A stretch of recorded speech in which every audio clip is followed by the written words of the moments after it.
Welcome to Megadon Gaming, and today's second review is going to be The Simpsons, Bart versus Space Mutants. It's a puzzle platformer action game for the copy I have was released for the NES in February of 1991. It's also released on the Amiga, Amstrad CPC, Atari ST, Commodore 64, Sega Master, ZX Spectrum, Sega Genesis, and the Game Gear. And you can probably find it on some other systems as well. It is one of those games where there's... what we'll start with is what's done really well with this game. So we'll go ahead and get it pulled up here.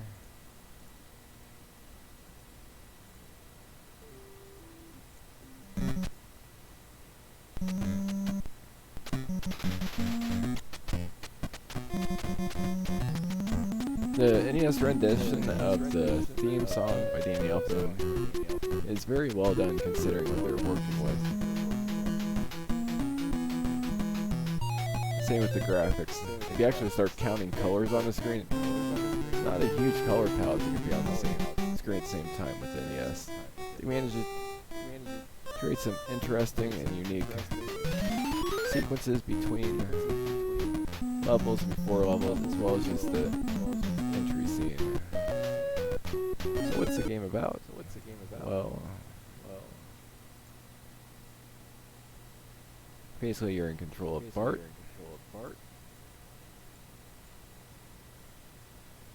And what you're trying to do, well, Bart Simpson is the only one who knows the secret plan of the aliens, which he has X-ray glasses you can use to identify the aliens. You have a bunch of aliens that are taking human form, and you need to stop them from taking the items they need to build their weapon.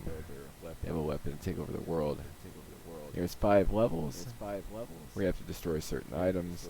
Purple objects you have to spray paint in the first level, hats in the second, balloons in the third, exit signs in the fourth, and nuclear rods in the fifth.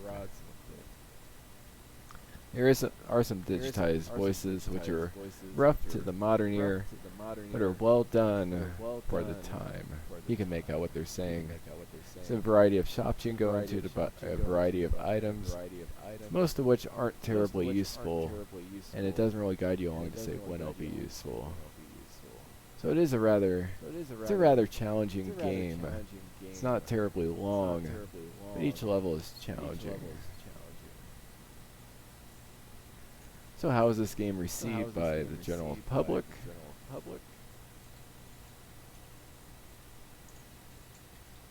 Go ahead and pull that up. In this game, I got it. I think the price tag on it still says $2.99, or it might be one of the ones I got for $1.99 at a local GameStop. No, not a GameStop, a game store. Honest Gamers gives it a 2.5 out of 5. And it's one of those games that has very mixed reviews. There's people that love this game, people that hate this game, and for the most part, it's just a matter of the focus of the game. So let's go ahead and get started with the review, and I'll demonstrate some gameplay. Like I said, it's a very inexpensive game to add to your collection, at least the NES version.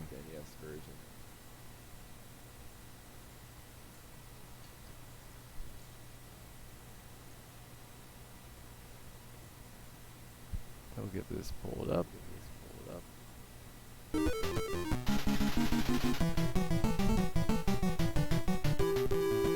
Very simplistic but well done graphics here. And there's one of the digitized voices, some of the monsters. And he uses to tell the story of the game. Now, if you ask yourself why you need to spray paint purple things red and how that stops aliens, it's a throwaway story that's not necessary to do the game. You just need to complete the tasks at hand. So the control is a bit a lot of stuff in this game requires precise controls, yet the controls you're given aren't exactly precise. A bit floaty, at times they're a bit too tight.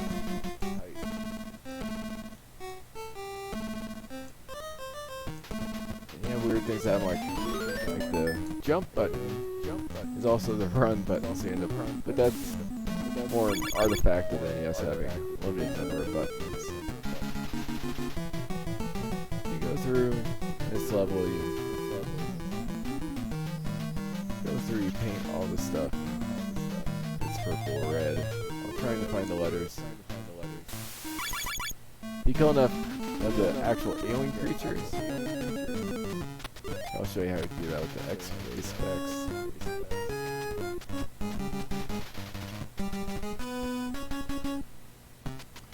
This is one of those games that some people do speedrun. Yeah, don't waste your paint. And sometimes you actually solve. You'll do something like that, like use the clothesline and towels to cover it up.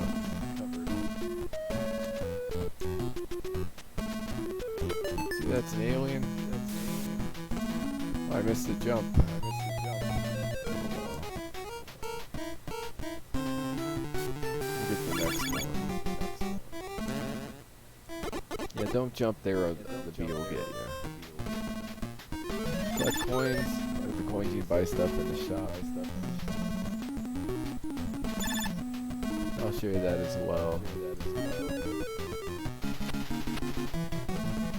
Okay, there, use X-ray specs, find out he's an alien. You do lose one of your hit points. So you go into a shop, you buy a key or a wrench.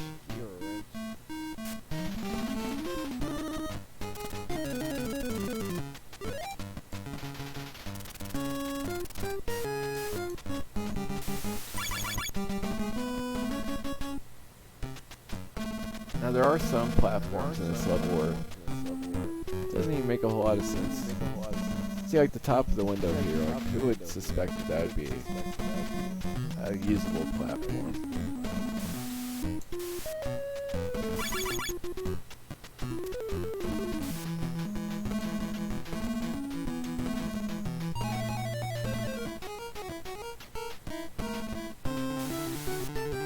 There's some stuff here where it's not entirely clear how you even turn them into a different color.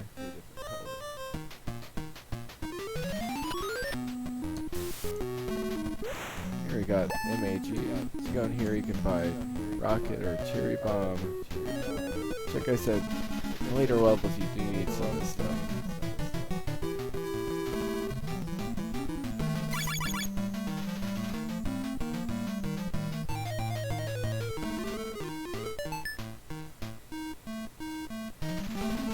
A lot of jumping puzzles in the game. If the controls were better, it wouldn't be as bad. Here's some other stuff you can do in the game besides just going to shops and spray painting things. Demonstrate the skateboarding.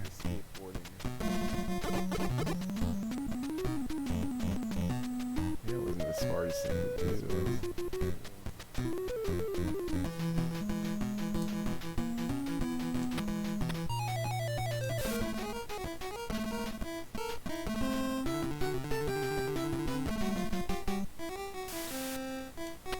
See, I was just a normal person. I would have lost a hit point had I.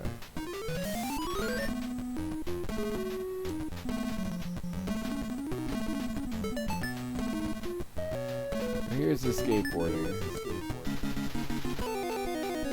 Eat my short. Control just isn't that good. I'm also not that good either, so. So there you have it. It is Bart versus the Space Mutants. A puzzle platformer with a mix of different things you have to do to the game to actually beat the levels. It is a single player only game, which a lot of these games were, or they'd have consecutive multiplayer where one person played one, next person played after a death.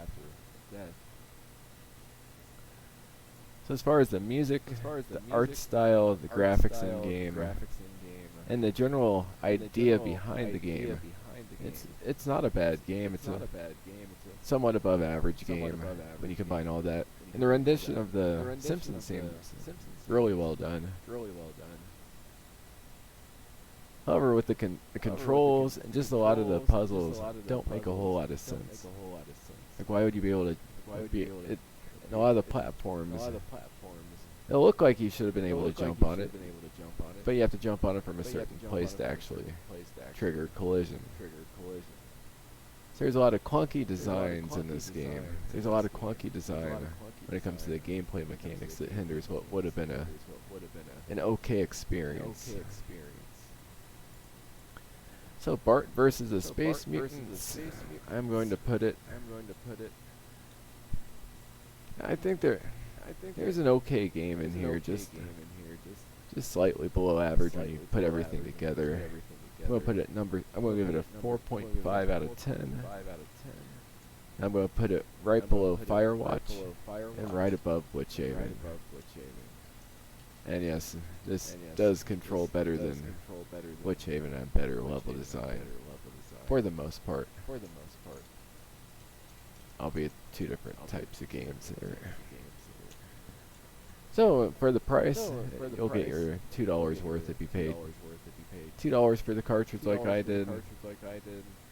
You'll have a challenge, but with some